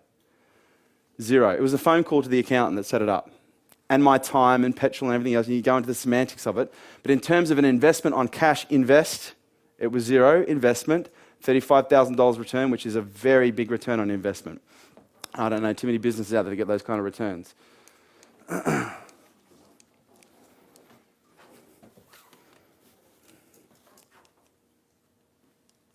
Okay. Make sure I've got the right clicker. Okay, step number 4 is your approach. Anyone here fly planes? Okay, what is the most important part of learning to fly a plane? Why? Well, I believe the landing is the most important part because if you mess it up, you don't get too many second chances, right? Now, when it comes to joint ventures, this is very much the same. Your approach will determine whether or not you crash and burn. Your approach will determine whether you crash and burn. And if you crash and burn with a potential joint venture partner, what do you think the likelihood is of them wanting to try it again? Virtually zero. So it's important to remember the very first thing that you do in your approach is you send an email or a letter. Now, in the email and the letter, do you sell the joint venture? Do you talk about the joint venture and how you want to set up the joint venture? No. What do you sell?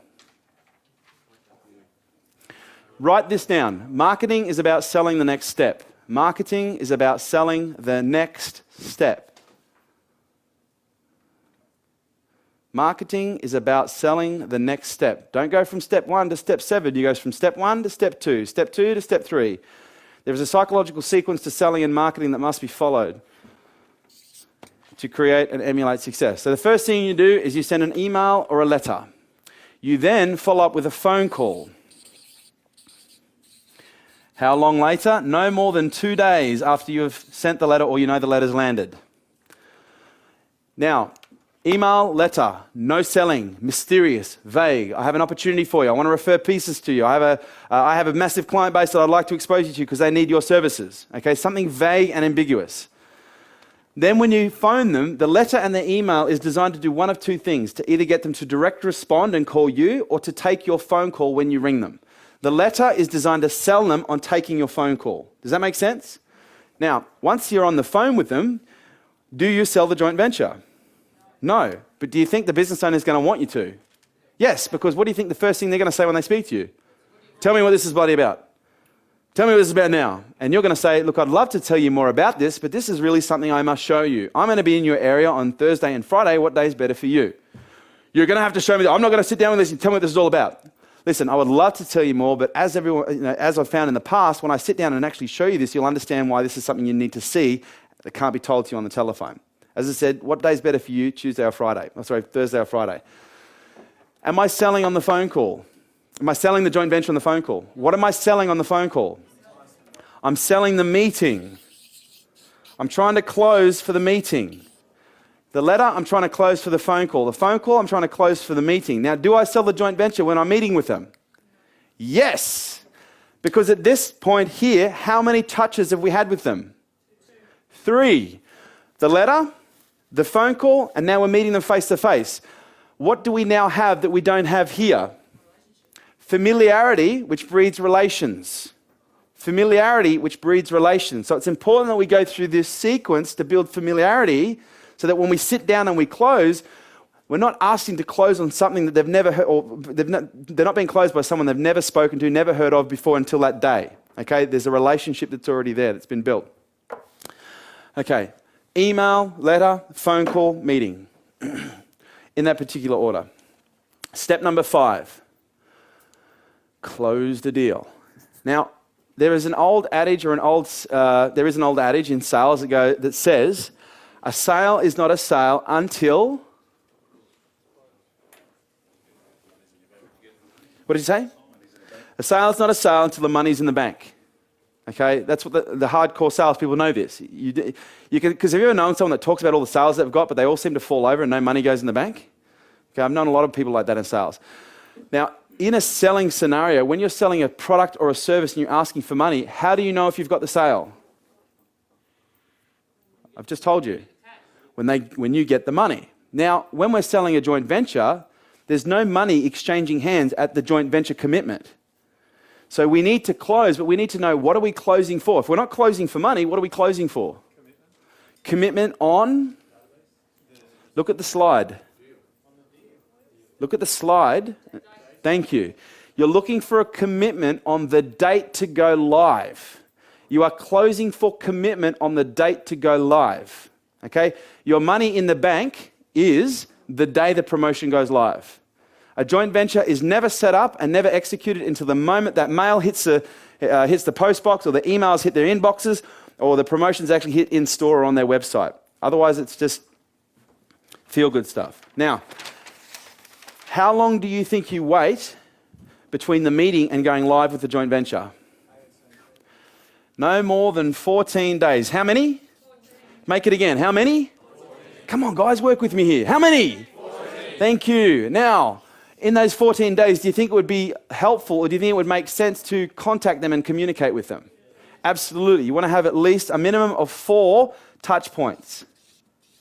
Now, you want to make sure at least 3 of those are of a business nature and 1 is of a personal nature.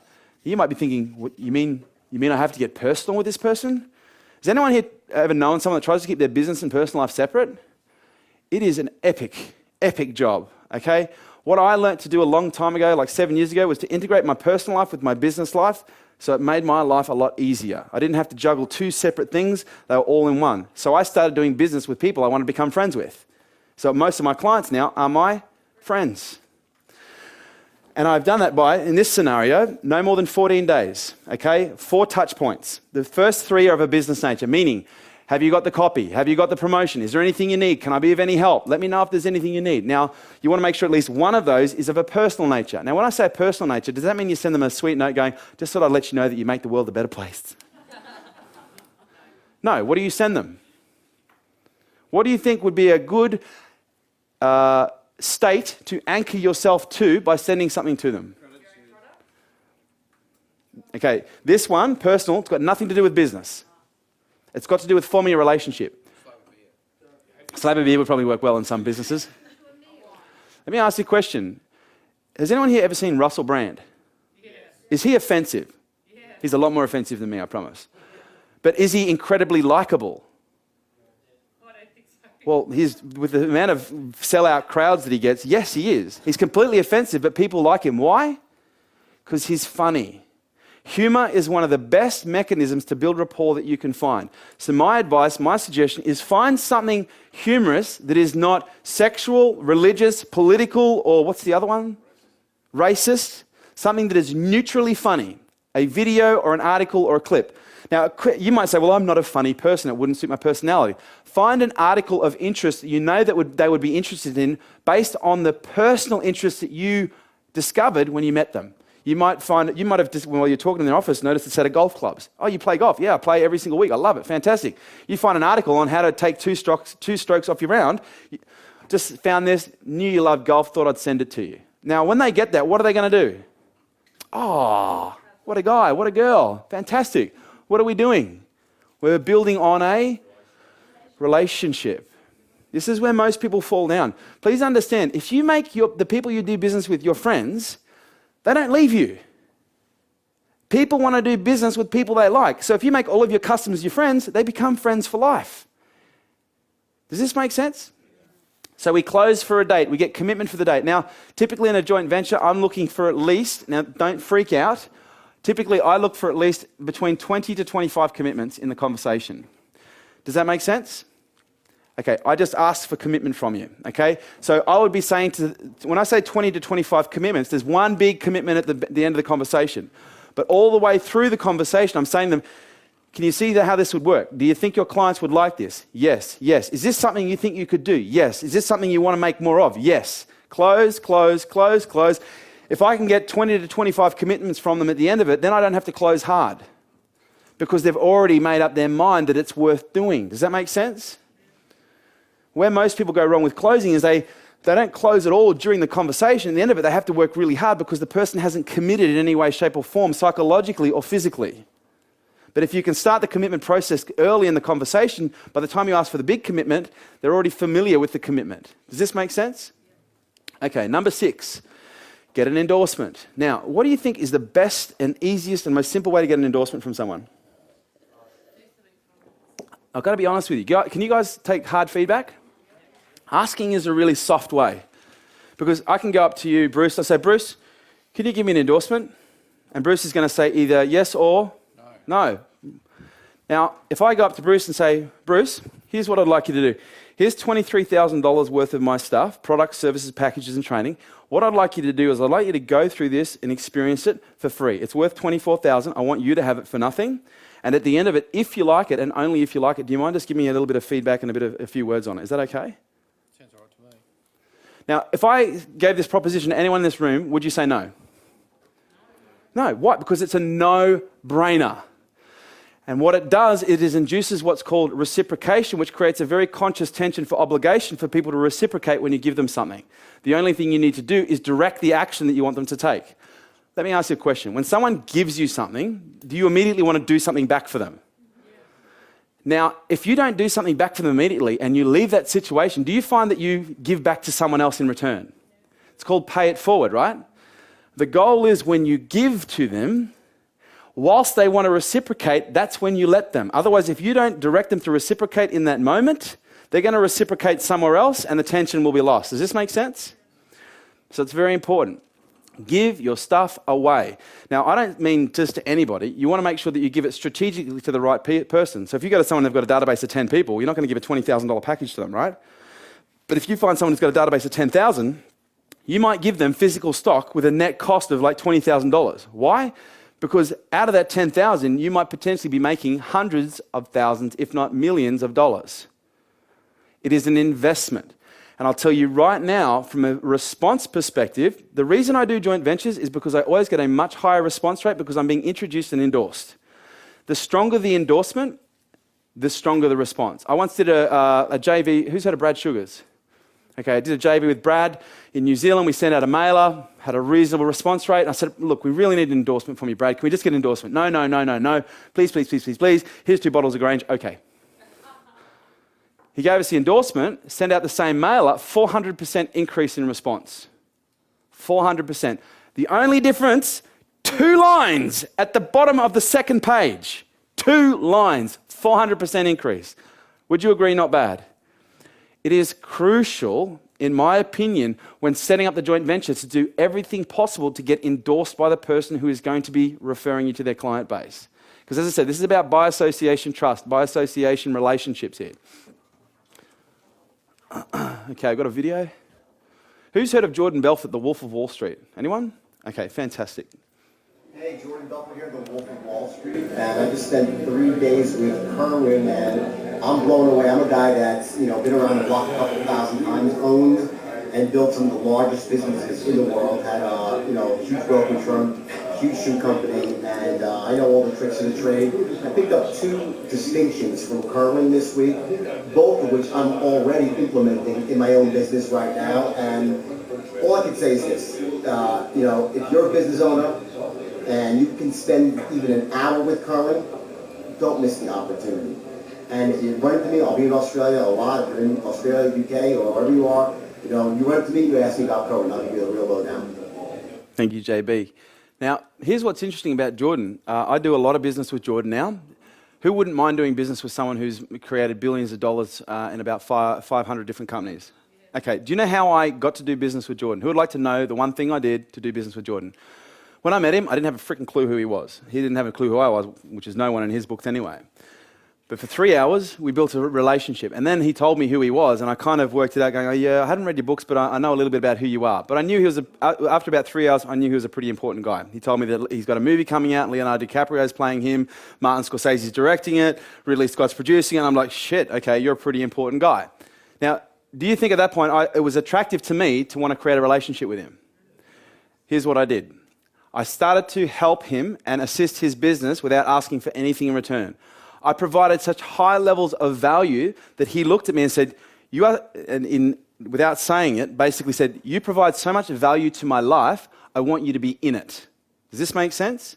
So right now, if there's someone that you are wanting to approach or wanting to learn from, this is what you need to do. Find out how you can provide massive value to the extent where they will want to keep you around. Does this make sense? Very simple. And again, this is just an additional little strategy there. Now, let's look at where we've come so far. We've looked at relationship with money. We've looked at the story of wealth. Okay, we've looked at the strategy of joint ventures and how it's impacted and how it's worked at a global level. We've looked at the tactics to implement a joint venture. Would you agree we've covered a lot in a very short period of time? Would you agree what I've given you is very practical? Do you think there's value in it? Absolutely. Now, there's only one step left, which is how do we stay motivated to do all that? Because what's really interesting is people come up to me and say, Kerwin, how do you stay motivated? And I say, dude, I don't have a problem with motivation. And then someone said to me a few years ago, they said, have you always been like this? And I was like, no, I used to be really lazy, really lethargic, and completely unmotivated. One of my friends used to call me the lion because I'd just lay around all day and only get up when I needed to eat or go to the bathroom or sleep. But that was me. They called me the lion. Just lay around all day, get up when he wants to eat, and then he just goes back to the couch. Then all of a sudden, something shifted. Who would like to know what it was? Again, it started when I started profiling wealthy people, started looking at their strategies for motivation, and I realized there was essentially 3 strategies for motivations that every high net worth on the planet uses. Not 1, not 2, all of them, except for Steve Jobs. Oh, okay, it was an Apple joke. Now, the first thing that I've observed is that they all have a reason. They all have a why. What is your why? What is your reason for wealth? Here's what's interesting. When I sit down with wealth, I ask them this question. Why is it you do what you do? And the initial response comes within less than half a second, and they can tell me specifically and scripted why they do what they do. And it's as if they've told that story 1,000 or 1,000,000 times because it's so precise and so succinct and so well rehearsed. That's their story for their reason of motivation. That's what keeps them going late at night and early in the morning.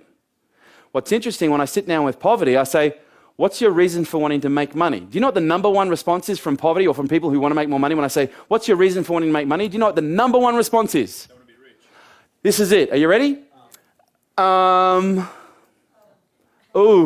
good question. Yeah, I thought so. Thanks. In 99% of cases, when I ask someone who wants to make money, who's not making money, what's your reason for making money? The initial response is, Then, if they do have an answer, it's typically followed up by a whole bunch of bullshit that they pull out of the air in that moment. Okay? It's made up. It's not thought and rehearsed and thought about. Now, let me ask you a question. I've got this idea for a seminar. It's going to cost you $20,000, but I guarantee that you'll be a millionaire in 12 months. If you paid $20,000 and I guarantee you'd be a millionaire in 12 months, who'd do it? Okay, it's a no-brainer, right? Okay, here's the seminar. Every month, we're all going to come together, and we're all going to come up one at a time, and this is how it's going to work. Say I'm John Smith, and I'm an attendee. I come up and go, hi, my name's John. Here are the next 3 things I'm going to do in the next 30 days to increase my wealth. I'm going to do this. I'm also going to do this, and I'm going to do this. And everyone goes, yeah, John. John walks off. Next person comes up. We do everyone. 30 days later, we all come back. John comes up, sits on the chair. I'm now standing on the stage with the pump-action shotgun. I now put the shotgun barrel to John's knee and I say, okay, John, just read out the list of 3 things that you were going to do, and for everything you haven't done, I'm just going to pull the trigger once. Who thinks John would get shit done? No NLP required. What's interesting is, who's got someone in their life that they absolutely love and adore?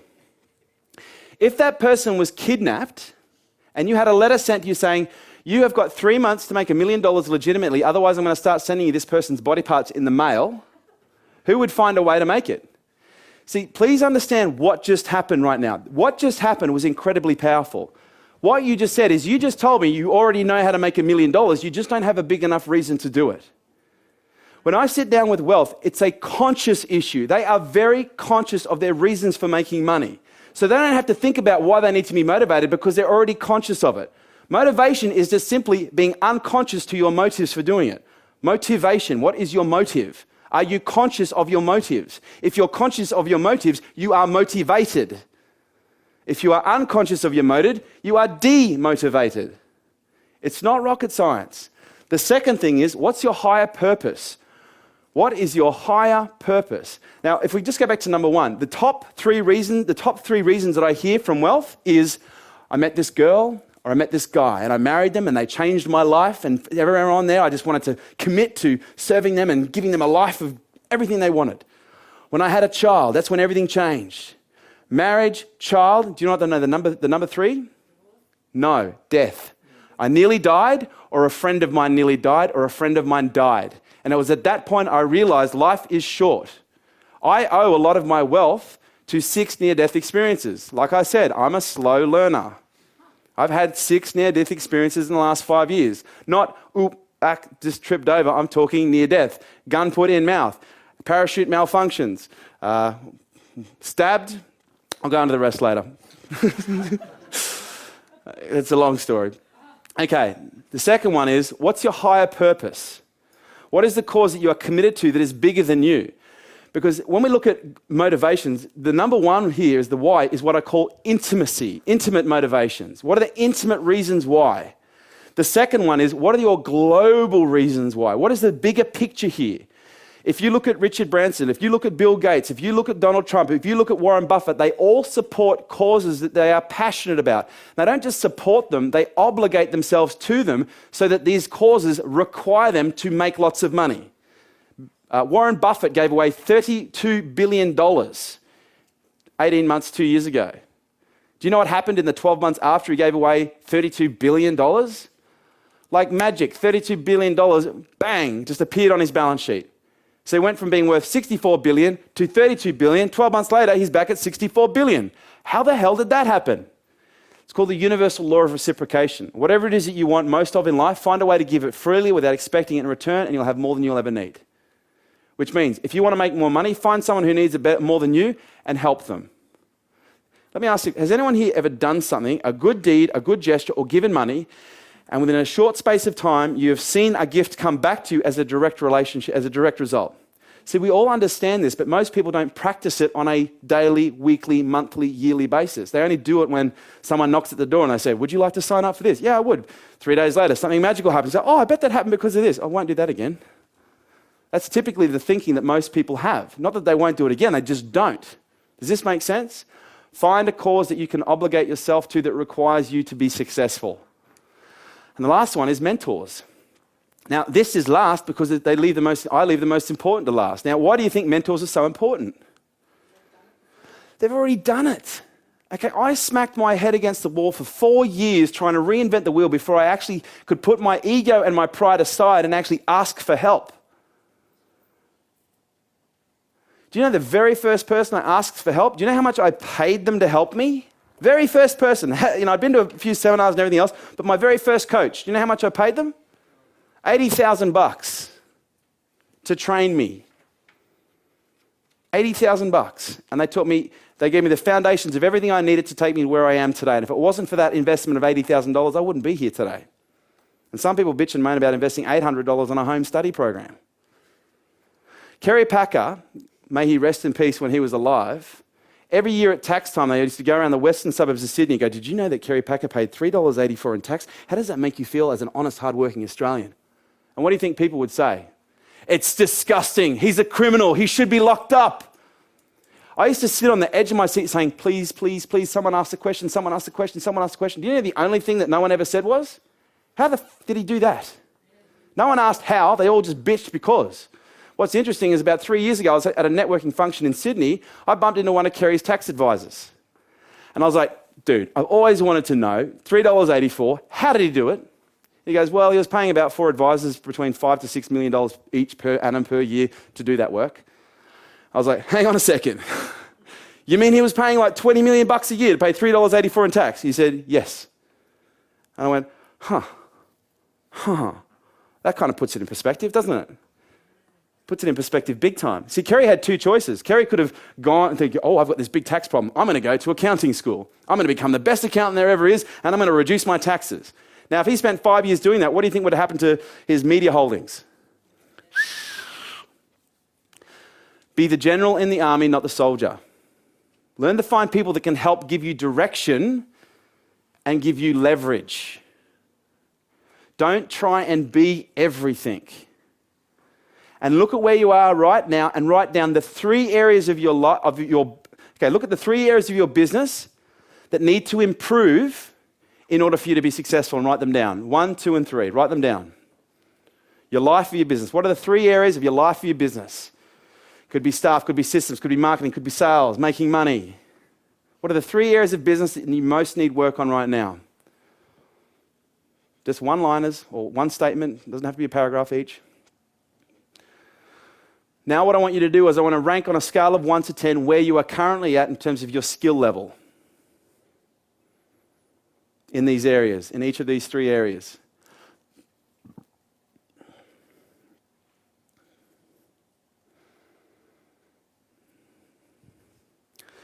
Now that you have done that, I want you to rank between number 1 and 10 what you need to be in order to be more successful.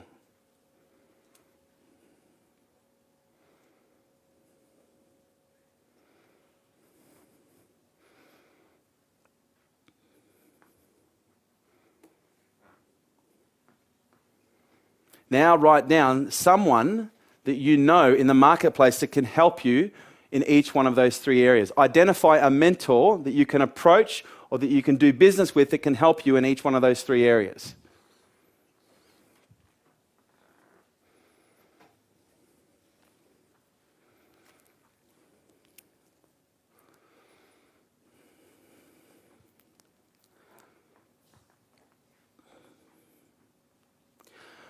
I'll make this really simple. When it comes to developing business and making money, it is a pure investment strategy, which means you must invest in order to get a return. I don't know too many very, very, very, very successful high net worth individuals who made their money because they went to a ton of free seminars. That's the cold facts. Wealth understands value is based on investment. If you invest nothing, what is it worth? Nothing. You must learn to create a value on money, information, and people, and invest wisely. But the simple fact remains, most people are more interested in spending $3.80 on a cup of coffee every day than they are in spending $3.80 in their business. Or what I find even more disturbing is how many people will scrimp, do whatever they can to pay their $3,000 to $5,000 mortgage every year, or every month, that maybe appreciates net at 1% to 2% per annum, if not losing the money, but they won't invest the same money into their business to learn how to become a multimillionaire. Please understand, this is probably the most important part of the talk. If you don't get what I'm saying now, then you're probably going to find a lot of challenge moving forward. Business is an investment strategy, which means you must be willing to invest time and money in order to get a bigger return. If you want to propel yourself quicker, then you must be prepared to invest more time and more money than the person in front of you. If you want to outdo your competitor, you must be willing to invest more time and more money and more energy than they are. It's an investment game. The more time, money, and love that you put into it, the greater the returns are going to be. Okay. Now, just so I can be completely transparent here, because I would like some of you to perhaps, I want to look at doing business with some of you here today. But would you like to look at perhaps some of my reasons for doing what I do so you can maybe model them or get a better understanding about me? Would you like to see that? Okay. Here's one of the reasons I do what I do. This is my mum on her 61st birthday. I thought I'd take her skydiving. I used to have a fear of heights until I did 200 skydives, and now I'm scared of being on the ground. This is my mum here. That's me. This was actually a wealth creation strategy. As you can see, it didn't work. She lived.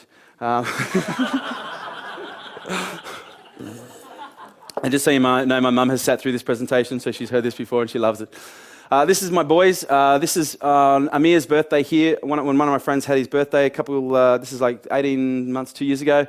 I took all 15 of my friends up to the drop zone, paid for them all to go 10 skydiving. I then took them up to the Hunter Valley, where I took them all on a beautiful, to two beautiful wineries, and I took them out for a degustation meal that night. The next day I hired a 47-foot Riviera, and I took them out in Sydney Harbour for the day.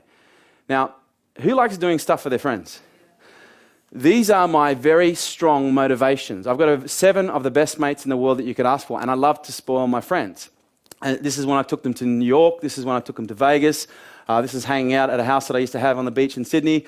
This is when I took some of them to Africa, and this is when I went to CERN in Geneva. Last year, the end of last year, I took all of my mates to Thailand, and I sent them an email saying, okay, I need you from this date to this date. You need to have a valid passport. You need to have cold weather gear, wet weather gear. So basically, I built the impression that I was taking them to Antarctica, and then I picked them all up in a Hummer, and I took them to the airport, and I flew them to Phuket. Not one of them had a pair of board shorts between them. I thought it was funny. I genuinely thought it, they didn't see the humour in it. And I hired a house for a week. Now, the house that I hired for a week was $30,000 for the week. Now, it had a 30-seat cinema in the basement. It was 4 levels, had 3 pools, spas, sauna, gym. It was absolutely stunning. Now, the reason I'm telling you this is because last year was one of the biggest years of my life commercially, but also physically. Like, I worked harder than I've ever worked in my entire life last year. And that was pretty scary because I have this, every time I work hard, I seem to collapse. And at the end of last year, I was borderline collapse. And I had 2 weeks left to go, and I didn't want to work anymore. I wanted to basically quit the rest of the year, take the rest of the year off, and go on holidays now because I was so exhausted. However, I had already committed to people, I already signed contracts with people, and I knew I had to live up for it. So every single morning, and probably 50 times a day, do you know what I thought about to keep me going? The holiday. I just kept on thinking, 2 more weeks, 14 more days, 13 more days. I had a countdown going on my desk. So my reasons for doing what I was doing, even in the toughest times, were there to push me and propel me forward. Another reason I do what I do is my cat. This is my son. His name's Kwan. He's a Bengal. He's a 9.5 kilo piece of trouble. He's actually a half wild animal. Like, he's bred from an Asian leopard cat crossed with an Egyptian Abyssinian. He's a very, very cool cat, thinks he's a dog. And so far, I've spent $23,000 on vet bills just in the last 4 years on him. I've now got vet insurance. I actually, it's funny. I did a gig with Richard Branson and Tony Robbins last year for 6,000 people, and I remember telling this story in front of the audience, and I said, look, I know if anyone here sells pet insurance, I'm down. And I had, luckily enough, the back of the room, there was someone waiting with a form for me to fill out pet insurance, so I got sold at my own selling event. It was great. But I've spent $23,000 in the last 4.5 years on this cat. Now, the reason I tell you that is because the last accident that he had, what's interesting is he's had 6 near-death experiences, I've had 6 near-death experiences. We're a little bit competitive like that. Last one, he got hit by a car, cracked his jaw, tore his throat box off, tore his trachea from his lung sac, cracked his rib and his clavicle. It cost me $8,500. Okay, he was in hospital for 2.5 weeks. I remember going to the hospital, picking him up, taking him to the car, putting him in the front seat, realizing what had just happened, and then bursting into tears like a little girl. Now, the reason I burst into tears wasn't because I just paid $8,500. The reason I burst into tears is because I just realized that if I didn't have $8,500, I'd be going home alone and he'd be dead. Now, I don't know about you, but as I said, this is my son. I'd give my life for this cat. That is a true statement. I love that cat that much. I've got 2 soulmates in my life. He's one of them. And when I realized that my ability to make money had saved his life, that gave me a reason to keep going. Does this make sense? I really hope it does. I like to travel. Anyone here like to travel? Who likes to travel? Everyone loves to travel. This is me. I was in Africa. I've been in Africa twice this year already. This is me probably 18 months ago, last year maybe, playing with some lion cubs. This is me flying a plane in the Okavango Delta without a license, trying to fish for piranha in the Amazon, trying to pick up a tarantula in the Amazon. That ended badly. I used to have a fear of spiders, and I wanted to get a photo with a tarantula. And so I put my hand beside the tarantula, and I said, take the photo, take the photo. And they kept messing around, and I was like, take the photo. And then I looked down. Guess where the tarantula was? Here. And I've just gone, oh my God. And all of a sudden, he's just walked around onto my back, and I'm running around like a little girl going, yeah! And my friends are just sitting there in absolute hysterics, just laughing. And I'm like, get it off, get it off. And like, why would we get it off? This is too much fun. I swear to God, I nearly cried. It was that bad. And this is me about 3-4 months ago, jumping off a 138-metre bridge in Greece. I like extreme sports. I like to skydive. I'm getting into base jumping this year. It's just something I like to do. I like to push the edge constantly. But the reason I show you this is because I actually feel quite privileged, considering I should be brain dead, disabled, and uneducated, that I'm in the position that I am. Does this make sense? I can wake up any day of the week, make a phone call, jump on a plane and fly first class anywhere in the world. Now, I'm not telling you this to impress you. I don't care what you think of me. This is another trait of wealth. I don't care what people think. But I'm telling you this for the sole reason that if I can do it, what is your excuse? Because the reality, you don't have one. And if you do have one, then that's just your story that you need to change. But if you can look at my life and just use it as an example of what's possible, just do that at the very least.